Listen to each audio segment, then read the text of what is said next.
Hello everybody and welcome back once more to Anime Yay or Nay. I am TheOutbackAl. I'm Yin&Jung. I'm Chibi Noob. And I'm NV Jitters. And we're back with more movies. Movie this week, Chibi. Was this your movie? Yes, it was. Now what did we watch? We watched Spy Family Code White. No. Spy X Family.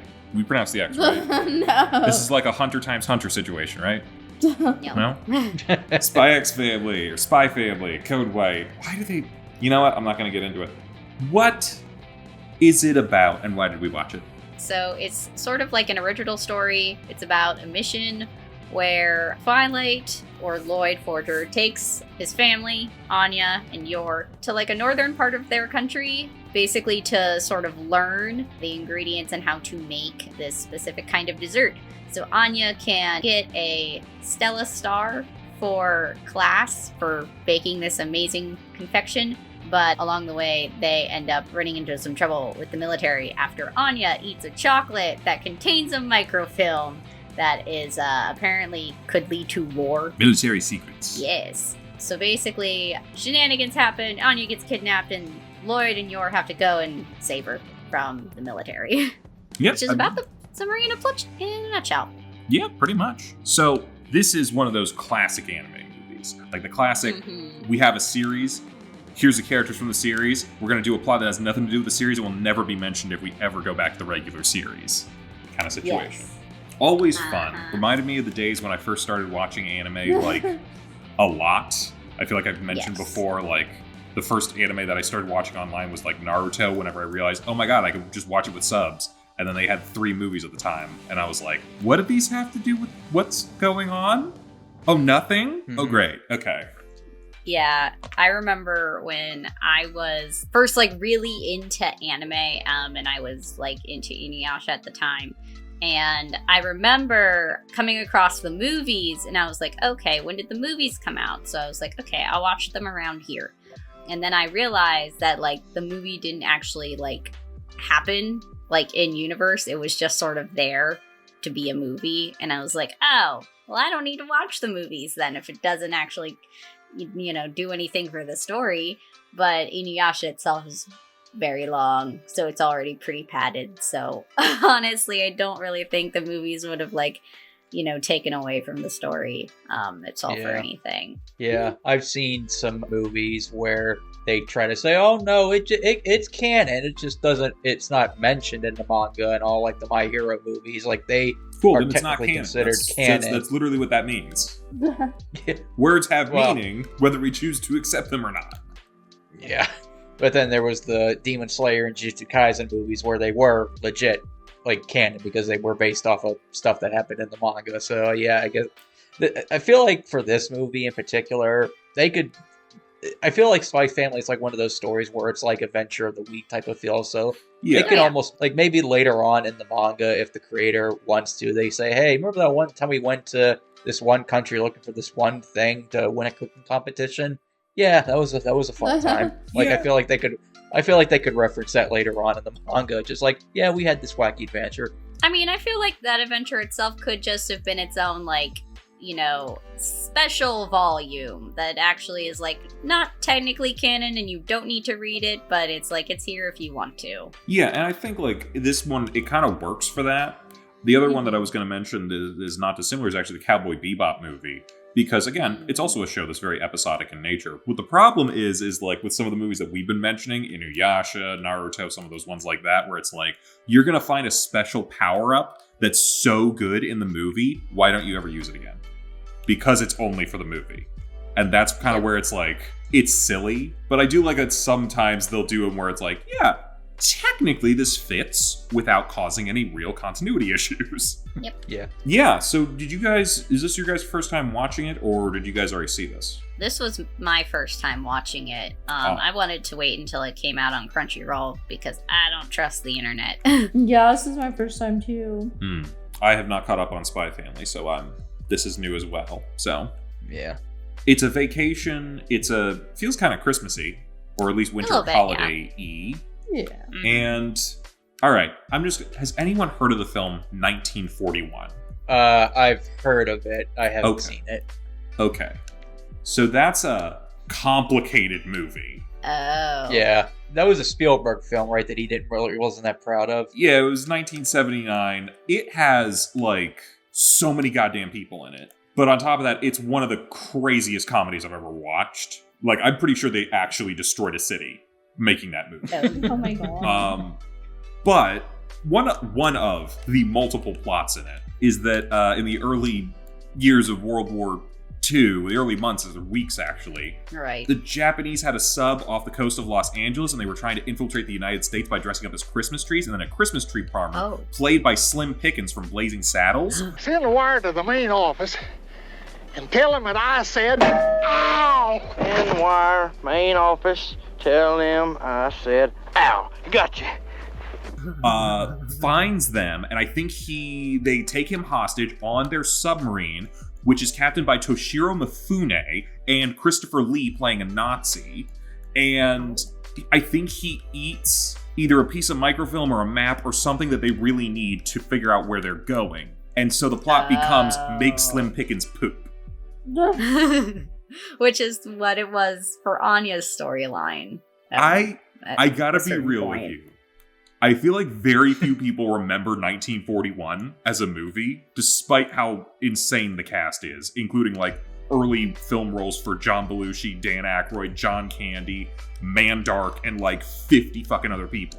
But someone watched it, and I think they were involved in this. Yeah, so I feel like a large portion of like Spy Family itself is like very much like, I feel like they had to do a lot of research probably on World War II and post World War II, and like a lot of stuff going on with like the Berlin Wall and things, and probably like they had to consume a lot of the media that was like around war stories, because Spy Family itself is like an anti-war story, which is, you know, made to be a family slice of life comedy. But yeah, so I'm like, I feel like they probably had to consume, like, they're like, okay, well, we're gonna watch this, that, and the other thing. This is probably like one of the movies that they watched for like wacky shenanigan storylines that they could possibly throw in for something.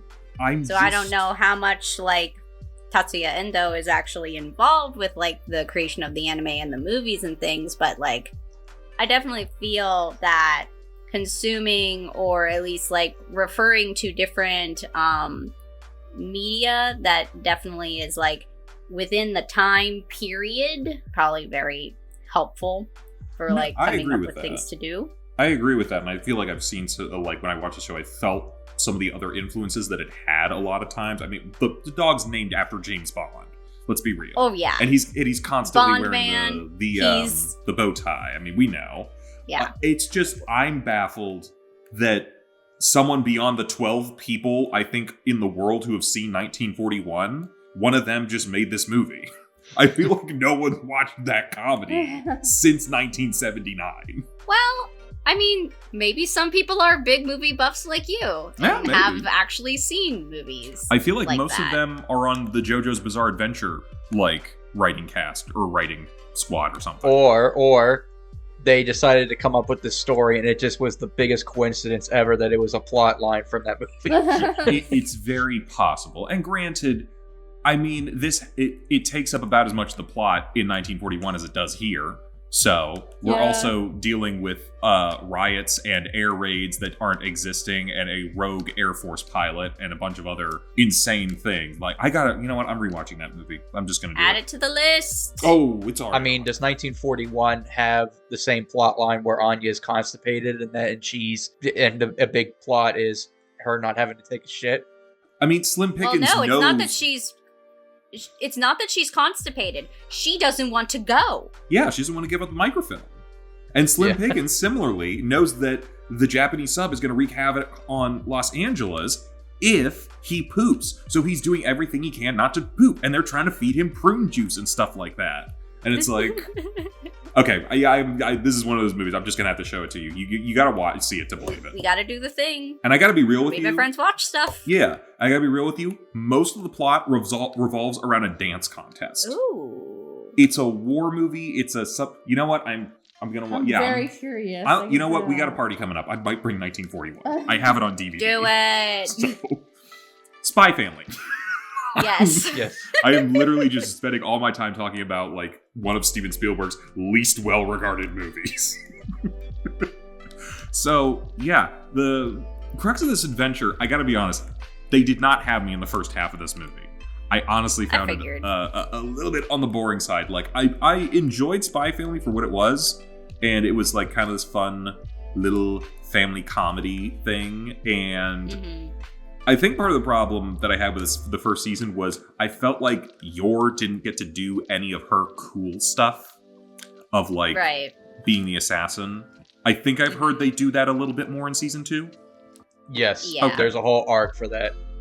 Good, because I feel like that was underutilized. They don't really get into her more assassin stuff until a little bit like further into the manga, which is what came after where season 1 ended. Right. So yeah, we're definitely gonna have more of her much later. Yeah, so the primary thing for her was being the new mom and like dealing with not knowing what to do and dealing with like personal anxiety of like, oh, people are gonna figure out this and that, and she's kind of socially awkward, which works for a lot of things a lot of times. I don't like it here. This just screams of a bad Hallmark movie for half of this movie. And I'm like, ugh. She was in a way, it is, but also bad Hallmark movie. It's taking place during Christmas. Yes, we're going to Christmas Town for a special baking contest, and oh no, maybe my husband doesn't really like me, but he's also not really my husband, so it doesn't really matter. And also, but like, all my friends said, oh, maybe this is bad, and it's like such coincidence, like, just talk for 5 fucking minutes and save yourself the goddamn trouble, girl. It definitely feels like the second half of the movie was very different from the first. Oh yeah, because the plot happens. That was probably my least favorite part of the movie, the whole Yor jealousy arc. Like, I will like the scene at the stall where she gets drunk. I thought that was really funny. Yeah. But like I feel like that whole subplot with her could have been taken out of the movie, and you could have not really messed up or at least condensed, maybe. Yeah, but it never really changed much to get rid of it.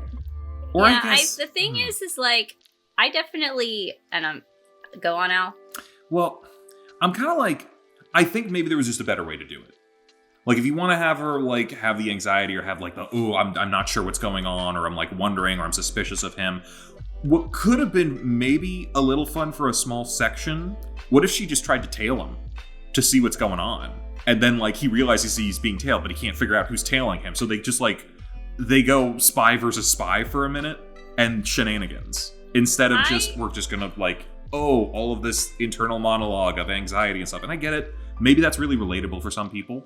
I'm sure. Yeah. But it's also like, honey, on a scale of 1 to 10, you're a 13. What the fuck are you worried about? 13s worry too. They do. And the thing is like, the fact of the matter is I think for Yor, like, I think she does have, like, some tiny feelings for him, but she's more concerned about the fact that if he is cheating and would like a divorce, she is then out of a husband, which then makes her suspicious, which could jeopardize her actual job. Yeah. So that's more what she's concerned about. And then the thing is like, she's very sweet and nice. Mm-hmm. She is socially awkward. Yeah. It's kind of hard for socially awkward people to, like, really come out of their shell. And she does eventually, like, talk to him about it. We can't say that when she was doesn't. drunk, she did. Yeah. No, when she was drunk and then when she was on the Ferris wheel. Yeah. Oh, true. That's really where the thing gets resolved. I'm just like, this could have happened a little bit faster and we could have done something a little more interesting.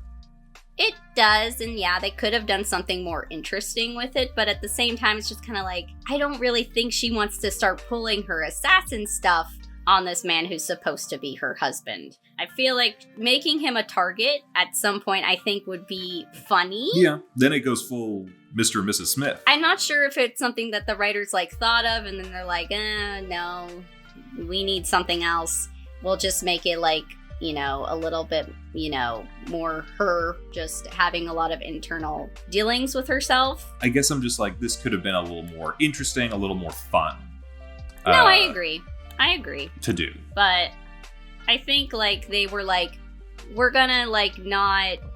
I'm wondering if maybe they even had, like, a longer storyline that did involve that, and they were just like, we're making it way too long. We need to cut this down. I mean, Maybe.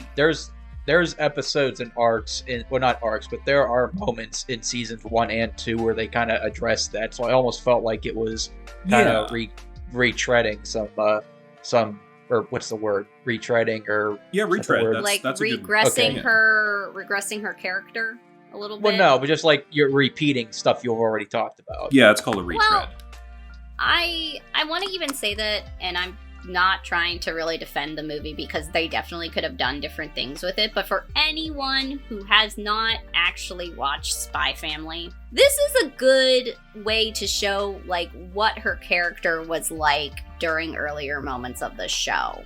Oh yeah, this is definitely a good introduction to, if you've never heard of Spy Family and you want to get into it and you don't want to watch 2 seasons. Yeah, this gives you a good general idea of what the tone of the series is. Yeah.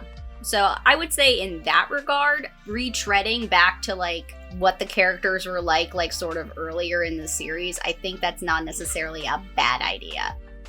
I guess so. And I guess that also makes it okay because this is because it's of the anime, this plot only exists for this one thing and will never be mentioned again. Yes. Works better here because if this is coming post season 2 or something, it's like, shouldn't you be past this kind of thing? Then it doesn't work. But I guess here it can. It's really my only complaint, though. I think the rest of it was fun. It was funny. It was... I don't normally go for cute's sake, but it was cute for cute's sake. And it had some kick-ass action in it. Oh, yeah. Yeah. Yeah, that second half with the... Was this your first introduction to Bond? Because I can't remember if he was in season 1 or not. He was at the end of season 1, I think. Yeah. Okay, but you get to see him all in his glory because Bond is best boy. I love Bond. Oh, he was great. I remember his dude. episodes, chasing around town, doing that whole thing. Good stuff. He's a big old Bork boy, and he's great. I was actually even I shouted at the TV for a minute because they go to they have a restaurant that's only for families. I'm like, okay, that's weird. Why are you excluding so much potential clientele? Bizarre. But then they had to leave the dog outside. I'm like, no, you give him some food. And then they brought him some really good food. I'm like, okay, you got me, restaurant. Yeah, that restaurant was so weird. Yeah. Yeah, really weird setup. Just we have to bake a pie. So we're gonna crash a military blimp that's gonna start a war. Yeah. I mean, basically, Anya needs to get a star, and a good, easy way for her to do that is to win a cooking competition. But the family looks at what teacher's going to judge, and he likes a certain pie with a certain ingredient, so they go to a certain country to get a certain ingredient, but then the certain ingredient is part of a conspiracy, and, it leads... No. Oh. Yeah, no. No. They just The ran chocolate was eaten, and that was part of the conspiracy. Oh, yeah. They had to go around shopping for all of the ingredients, and then they couldn't find the one ingredient except for a small shop somewhere in town. Yeah. That Anya ended up finding, and her going off on her own was what ended up getting her kidnapped. Anya ate a truffle with military microfilm in it with plans for stuff on it that they need to start a war. Yes. And then, coincidentally, she happened to be at a store where a bunch of guys were looking for her, and they grabbed her. Thus initiating the full-on plot of this movie, which I think Lloyd was supposed to be doing at the beginning anyway, because they were reassigning him to this job. Yeah. And he's like, oh, coincidence of all coincidences. My family mission that you were going to take me off of brought me to the real mission that you needed me to do. Guess I should stay on this job. And then the poop plot, which, can we throw out there, I would love to watch a whole movie animated like the Poop God's World. I admittedly was like, oh, this is a very fun little section. Yeah. I can guarantee that Al and Envy are laughing their asses off. Oh yeah, not something I saw. And saying that I want to see a full movie like the Poop God's World is not a sentence I thought I would say this week, but here we are. So, yeah, I actually had a thought about this. I do not actually know if this is medically true, but I remember hearing someone tell me that there's some nerve in your large intestine or in the overall colon area that if you don't poop for long enough, you're super, super constipated, the sudden release can like jolt that nerve so bad that like some people have like gotten amnesia from like the shock. Like they had like some sort of like shock in their brain. They forgot who they were for like 45 minutes. That is interesting. Wow. I have to actually, you know what? I'm not telling you to look up constipation amnesia or anything like that, but I don't even know that any of what I'm saying is true. But I'm like, God. I feel like we should know. so I'm wondering, I think Anya really saw this. I think she held it so long and so hard that her brain broke. And she had temporary insanity. I didn't laugh at that sequence. It almost kind of reminded me of the sequence from the Beavis and Butthead movie when they were in the desert. Same kind of vibe for tripping Regis. on shrooms. Yeah. Yeah. But I was going to say, I've definitely, not to get too graphic, but I've definitely been in Anya's position where I've had to hold it before, and I definitely felt her pain there. Yep. Yeah, I'm pretty sure most of us have. Oh yeah, but at some I point. think everyone has. But that moment of relief. Where you see the poop god. Mm-hmm. Yeah. When you finally make it to a toilet. You and me watched Naruto together, and I never showed you the movie. I don't think. But they had like a mini film beforehand that was like a sports festival thing. Also includes him not being allowed to poop for a very long time. And then right at the end, he just shits his pants. Oh god. And the world transforms into a meadow of flowers, and he's so happy. But in the background, you hear everyone screaming, "Oh my god, what is that?" Oh god. Yet another time that this just reminds me of, thank god it's not a canon event from the series. Yeah. There's a lot of shit humor in anime. Yeah. I mean, also in American I'm saying shows. that like it doesn't happen over here. True. Yeah, pretty much everywhere. I feel like maybe I just haven't watched a lot of American shows with the shit humor as much. Maybe I'm growing as a person, or maybe I'm regressing. I have no idea. Sometimes you need to regress to your child self in order to grow as a person. Oh, who am I kidding? I rewatched that Blazing Saddles scene with the beans recently.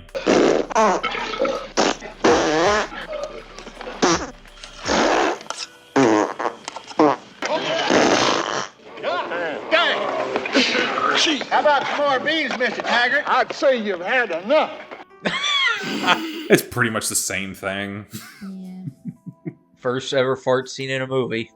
Oh, and what a way to begin. But yeah, I do agree that the second half of the movie was a lot more entertaining and a lot more fun. And yeah, the final action like the whole climax is like an action. Lloyd going undercover, trying to, find to stop the main bad guy.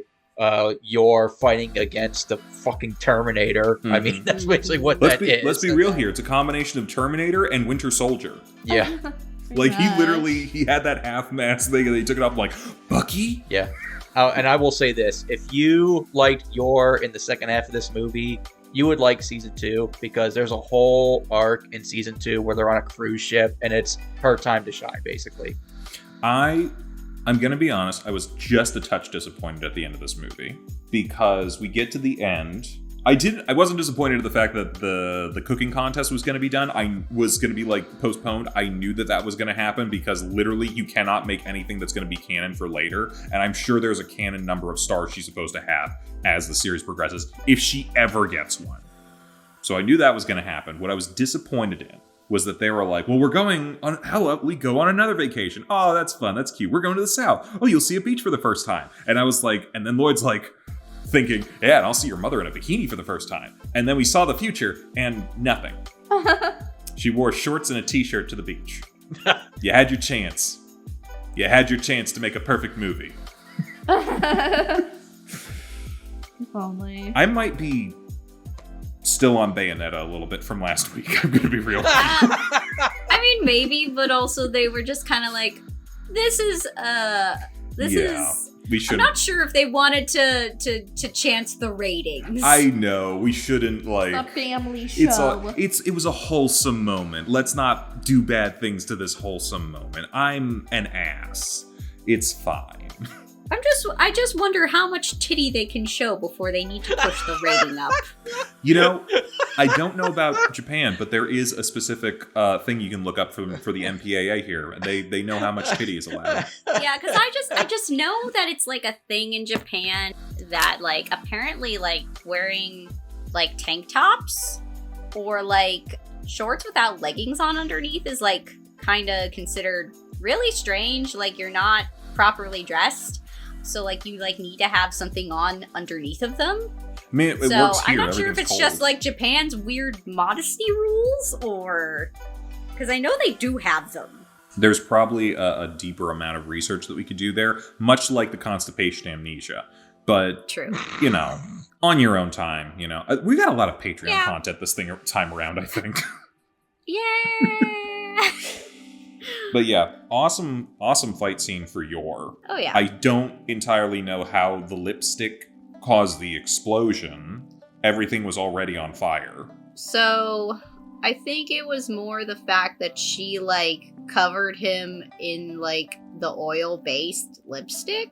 Yeah, And I guess but they were trying to use that more as like it's more flammable. sure. Is what I think they were trying to say. I honestly also don't know how likely this scenario would have been, but it was a cool effect. Yeah. I guess I'm just like wondering, you build a Winter Soldier Terminator bot that shoots a bunch of stuff. You didn't make him flame resistant or flame retardant or anything like that. That wasn't. He's got a lot of heat coming off of him. He's got cannons for arms, but we didn't think, don't make him flammable. That's not. I don't know. Yeah. I gotta. How many Mission Impossible masks does Lloyd carry at a given time? Yes. Yes? Yes. Yes. Yes. Right. No matter what situation he's in, he'll always have a mask to go along with whoever he needs to impersonate. That's just one of the things you just accept. Yep. I mean, yeah, he impersonated that lady at the beginning of the movie. Which, nothing for nothing. Good on you, man. I'd hit it. I'm gonna be honest. Might hit it anyway. Yeah. Good looking man. So true. Yes. Yeah. Honestly, like, I'm taking this to a bad place. This whole situation, that whole situation they got going on right there, it's like a couple you meet at a bar, like, hey, we like your vibe. Yes. Can I say yes faster? You know the meme with Spy X Family with Yor and Lloyd, right? What is it? If this manga doesn't end with Yor and Lloyd having the most bare, naked, primal sex of all time, then I'm going to be disappointed. I've said that like 3 times watching the series. Like, I think that's just obvious. Yeah, we need it. I think it was nice that at the end, like when they had to steer the burning airship away from the town and that, like they all did it as a family, but realistically, Yor did 90% of the work turning that wheel. I think we all know she's like, has Hulk strength, right? Yeah. She does. And then Anya's just there on the end with her cheeks flapping in the wind. She's there for emotional support. She's just the kid who's like, and I helped. Yeah. Yes. I mean, nothing for nothing. Anya is like the smartest non-genius 4-year-old I've ever seen in a cartoon or an anime, period. Like, not someone who's like a purposeful super genius, but like, she's a regular kid. She's obviously she can read minds, but like, she doesn't have any other powers or intelligence. But she has a good grasp on the world. I certainly was not like her when I was 4. That's fair. Well, here's the thing about Anya. Anya has street smarts. Street smarts. So true. She's not book smart. She is street smart. I think, and this might just be like because she's a protagonist, I think she's got this weird, like many characters, the extremes of luck, where like, what are the chances that you would be at this store at this particular time when the soldiers were looking for this face that did not look anything like really didn't look like right like you, to find this one particular blah blah blah. It's like, okay, you rolled a nat 1 across the board to make this happen, but then everything falls into place perfectly and the universe bends over backwards to get you out of that situation. I think that's just, I don't know. You either have the worst luck in the world or the best luck in the world, and they're alternating randomly. Yeah. I think it's a little bit of a matter of the fact that like Bond can see the future, but Bond can't see all of the future. Yeah, or why the future. And, going back to her not being book smart, I mean, she lies about her age being 6. I think canonically she's 4 at the start of the series. So she's a 4-year-old going into kindergarten and learning kindergarten first grade stuff, which, I mean, that's pretty impressive that she's trying to do her best that she can, 2 grades above her. I will say this. Might have been one of the best jokes in the whole movie was she disappears. And it's that dramatic moment. It's like, oh my god, she left a note. Dramatic music. It's illegible. I can't read it. I loved it. I'm like, I can't understand what she said. I'm like, of course. She's 4. What did we think of Mr. Gordon Ramsay Colonel guy as far as a one-off villain? I mean, he was all right. I mean, it's a pretty standard, situation where he's trying to start a war, because war is good, all that stuff. I mean, nothing really stood out to me, but I wasn't like I was waiting for him to get off the screen or anything like that. I thought it was fine. It's a weird thing sometimes. I feel like obviously when you have the movie and it's like it is only going to be the plot for this kind of thing, I feel like these kind of movies tend to have very competent villains that I'm almost kind of like, you could work as a running villain for the series. That could be interesting to have someone because I feel like a lot of times in that first season, Lloyd wasn't dealing with people on his level. Do you know what I mean? No. Like, I don't know. Maybe I do need to watch the second season. I'd like to see like the villains up there, or like the antagonists up their game a little bit, and like actually see Lloyd and your struggle in a way that's not just exasperation. Oh my god, my child is a moron. I mean, I think the most recent chapter did reveal something that is, I will say it's like, it kind of changes the tides, I think, a little bit of like, what is actually happening. Okay, so who found out whose identity? Was it creepy brother who got sidelined from the movie? No. Oh, okay. I thought he was going to be bigger. No, other things have happened. Did white-haired girl finally make her move? No. No. Was it redhead girl? Redhead handler? That I... Honestly? Yeah. I go for that. I'm gonna just say it has something to actually do with our main villain. This guy? No. With, Donovan. Desmond. So, like, the guy that he's trying to get Anya to be friends with Damien with, so that way they can infiltrate his house. Daddy, Mr... What's his name? Yeah. Yeah, the main driving force of the anime, the whole point of Anya entering the academy so he can get access to him to, prevent a war from starting. Right. Yeah. Question. So there was... Yes. So, I probably brought this up before, but I don't remember. Okay. Why didn't he just pose as a teacher and request a parent-teacher conference or something? They have to have said something, right? The thing is... I'm not sure. Do you mean, like, have Lloyd be a teacher and, like, do a parent-teacher conference? Maybe he wasn't really... Maybe they just were like, oh, we need you to somehow get him to infiltrate without, like... Because I'm not sure if, like, maybe getting him a teaching license would have been, like... I mean, he could definitely do it, but it's just more the fact that it's, like... I'm trying to think. He literally... Would there really be a reason to call in a parent-teacher conference? You're the teacher. You can call that whenever the fuck you want, That's kind of their discretion. It's a private school. They can do whatever the fuck they want. I mean... We're having a cooking competition between 5-year-olds. Honestly, I'm not sure. Maybe it was because, like, they need the concept of the family. I guess it's just... It fulfills the plot line for the story. I do sometimes feel like the series is smart enough that it fills plot holes very easily. Of like, we can't do this because blank. This would be easy, but we can't because X or Y. You know what I mean? I don't remember whether they like had a specific reason why he couldn't just do that and make his life easier. I mean, I feel like it would make his life easier, but I'm not sure if it's more like maybe getting him like into the school. Like they would probably have needed to get him in a lot earlier, and that's only if like a position opens up. He could have been a sub that stayed there way longer than they expected. I guess. I mean, he said in this movie, I once infiltrated a 3-star restaurant as a chef. I can fake anything. True.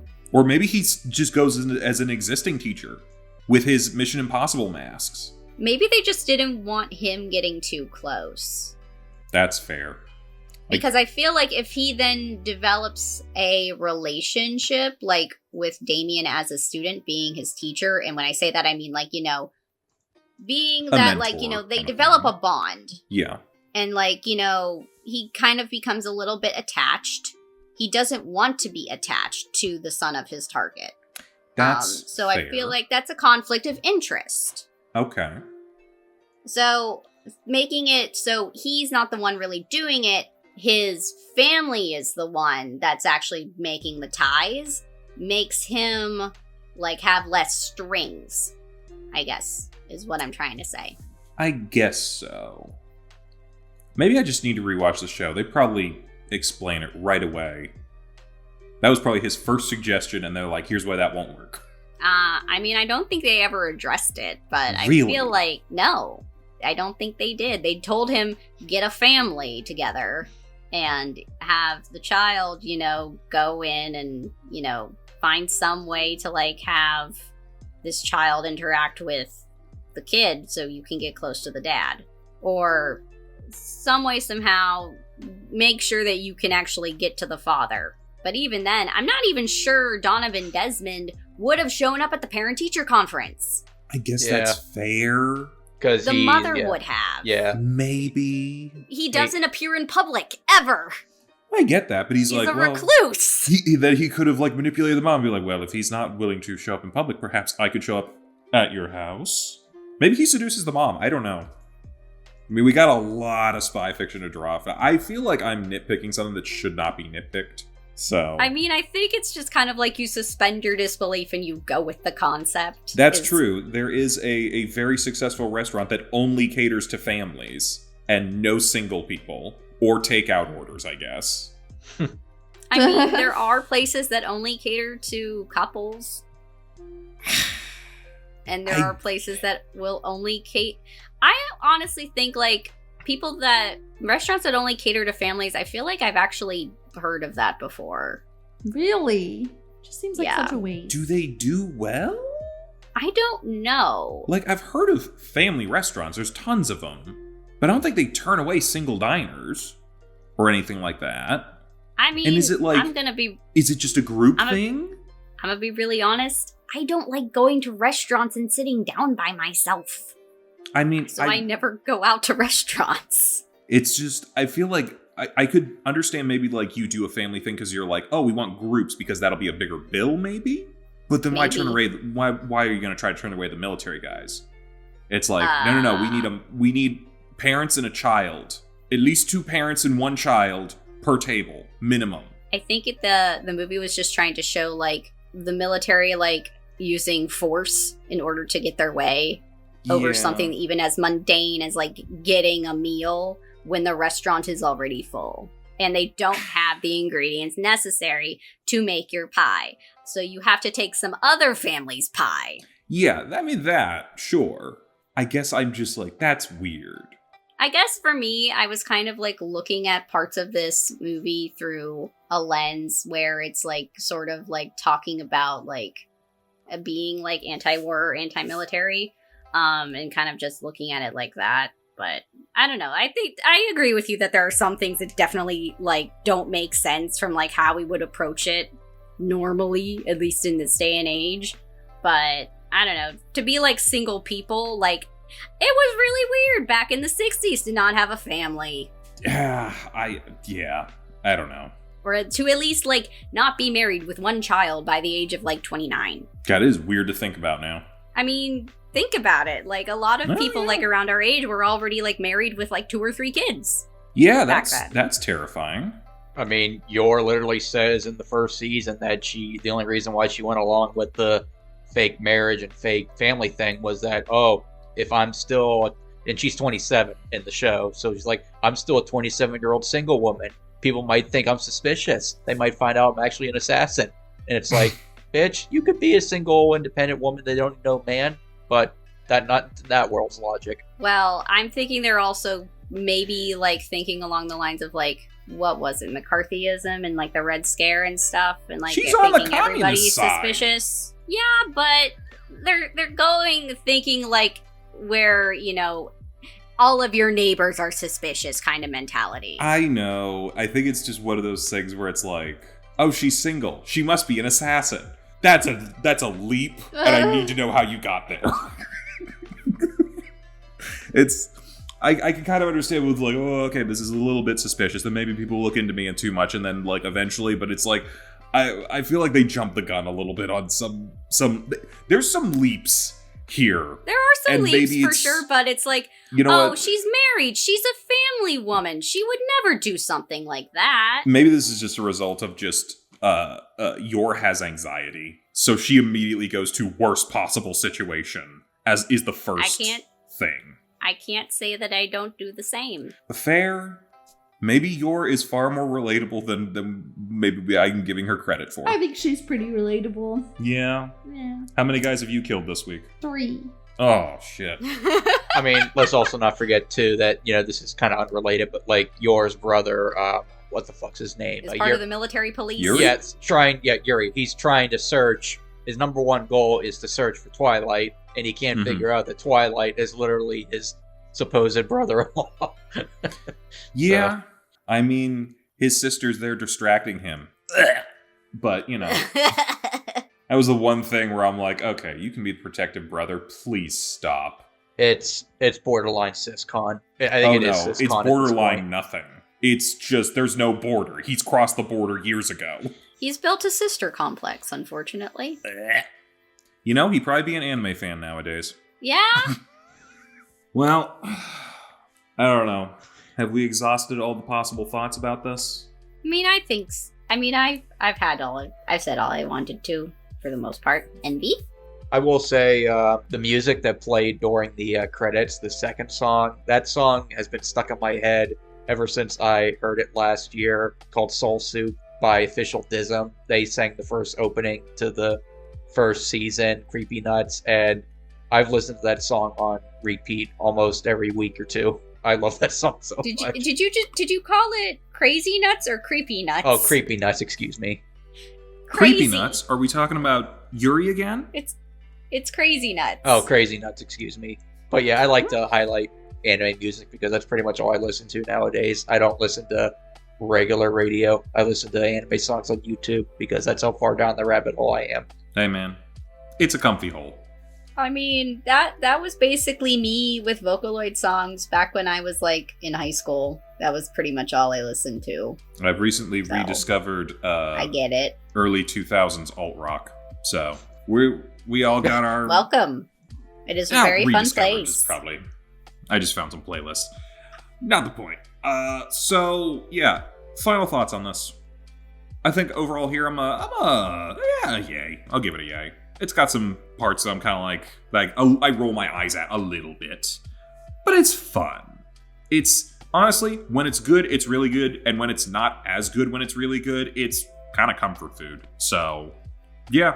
Yeah, I would say I'd give this a yay. I enjoyed it. You know, I love Spy Family, and this was, you know, a lot of the highlights of the show. I felt like it was kind of like even an intro a little bit. If you're not used to the show or you don't know much about it, I feel like it was a good, like, sort of introduction to the characters, and they gave, like, a good taste of, like, what the show is with a little bit of action, a little bit of, like, the slice of life cutesy parts. And I enjoyed that, you know, even though there were some parts that were a little bit annoying or drawn out. Like, I feel like they definitely could have shortened, like, the poop stuff and the your, you know, anxiety stuff. But I feel like overall, I still really enjoyed it. So I would give it, like, a light yay. I mean, I'll give this a yay, because I like Spy Family. I found this cute. Like, it was a bit of a slow start, but, like, even the, like, slower bits, I, like, enjoyed because I just find it cute, and I enjoyed sort of like the family-ness of it, just like with them, you know, like going about their business and doing things. And then like the second half was like a lot of action, and that was like very exciting, and it was really cool fight scene with Yor, so that was like pretty cool. So I enjoy Spy Family. Like, I'm not it's not my favorite show, but I still enjoy it a lot, and I liked season 1. I loved season 2. I thought season 2 was better than the first, and this was like a perfect combination of season 1 and 2, because there was things about it that I didn't like, there was things about it that I liked, but overall I had a good time, and yeah, it's a fun movie, so yay. All right. So that's Spy X Family. That was everyone did a pick other than Cece, who didn't get one in time. And next week's my pick, we're doing The Girl Who Leapt Through Time. That's a fun movie. I like time travel. I like girls. I don't know. This is honestly, it's I like this movie. It's a fun movie about the implications and the troubles and tribulations of time travel and girls and and girls. The tribulations of time travel, growing up, dealing with things like that. Sorry, I'm trying to type while I'm doing this, and I'm like trying to type the title, so it's like, it's about time travel and girl. It's from a director that I think we've like looked at here a couple times, Mamoru Hosoda. I'm terrible with Japanese. Mamoru Hosoda. We watched Digimon and Summer Wars, and like I think he's always a good time, his stuff. So yeah, looking forward to that. And something that you guys should be looking forward to is that we still got that tournament coming up. Let's bring up the last 8 competitor. Oh god, I am completely losing myself at the end of this episode. The last 8 shows that are going to be in competition for the Maho Shoujo Showdown. We got Madoka Magica, Magical Girl Sight, Yuki Yuna is a Hero, Magical Girl Raising Project, Sailor Moon, Eternal Alice, Magical Knight Ray Earth, and Tokyo Mew Mew. So those are, over the last 4 weeks, we've mentioned all 32 shows we're going to be watching. So you literally put 3 of the biggest ones in the bracket, in the 1/4 bracket. We'll explain quarters next time. Yep. That's going to be what that is. We have separated and chosen these based on a combination of Mal score seeds and themes. So we have a lot. We'll explain what the matchups are next week. We're going to explain what the brackets and categories are for. And yeah, it's going to be interesting. It's going to be very interesting to see what some of these end up doing and being. And we might even go over some of the early rules and stuff and like just the general things that we're going to do beforehand. We'll probably repeat it at the beginning of the tournament that we're hoping that you guys are going to like. So yeah, Girl Who Leapt Through Time next week, tournament after that. We'll see you guys next time. Bye-bye. Bye. Bye. Hey, thanks for watching, and if you haven't already, be sure to subscribe and ring the bell icon for notifications. If you enjoy this video, give us a like, and if you haven't already, check out some of our previous episodes, our daily gaming videos, or our parody series Madoka Magically Abridged. See you next time!